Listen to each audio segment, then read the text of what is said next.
Hey guys, welcome back to my channel. So today I will be making a caramel cake, and you will be needing carnation evaporated milk, not the 2% version. You will be needing butter, real butter. You cannot use margarine. You will be needing a pretty heavy pan, not a cheap pan, because it will burn. And of course sugar. So I've added 2 cups of sugar to the pan, and I cut the stick of butter in half. You will be needing a metal spoon. I tried to do this with a plastic spoon, but yeah, it kind of melted, so I just say use a metal spoon. I kind of got it up on about 7. I'm using an electric stove, so that's kind of like what heat I got it on. And right now the process is to melt the sugar. So as you can see, the sugar is starting to like rock up. The sugar rocking up like we are making drugs or something. The sugar will start to clump up together, and then after clumping up, it will then start melting down to a liquid. And that liquid is going to change color and start to turn brown, and that's basically caramelizing the sugar.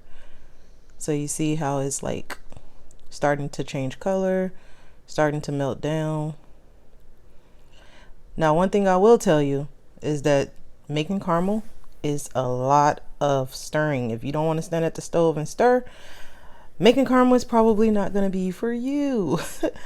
And I do want to apologize in advance. Somehow the footage got lost of me adding the butter and the evaporated milk.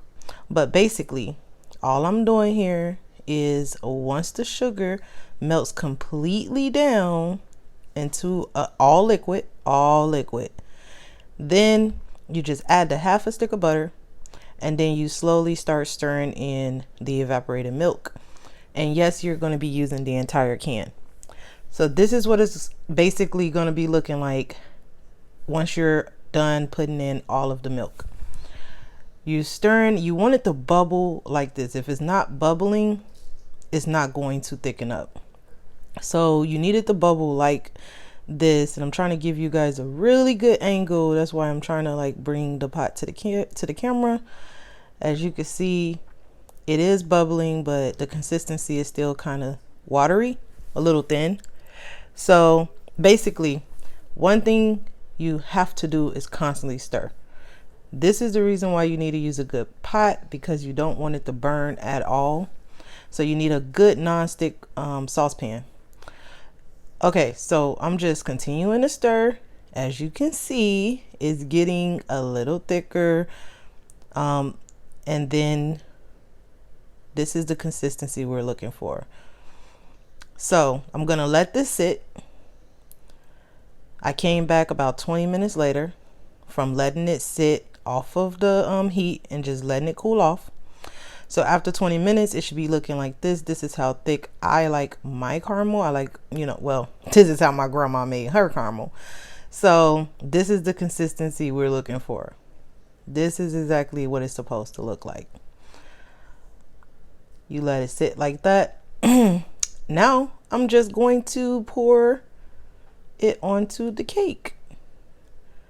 Now, of course, I'm going to go back in with my butter knife, and I'm going to, make sure caramel is everywhere, all over the cake. But Jesus Christ, I mean, when I was making this, I'm just like, I just want to take a bite.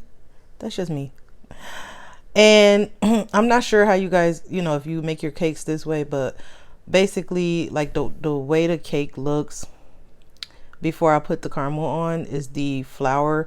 I kind of lightly flour the pan so that the cake will slide right out.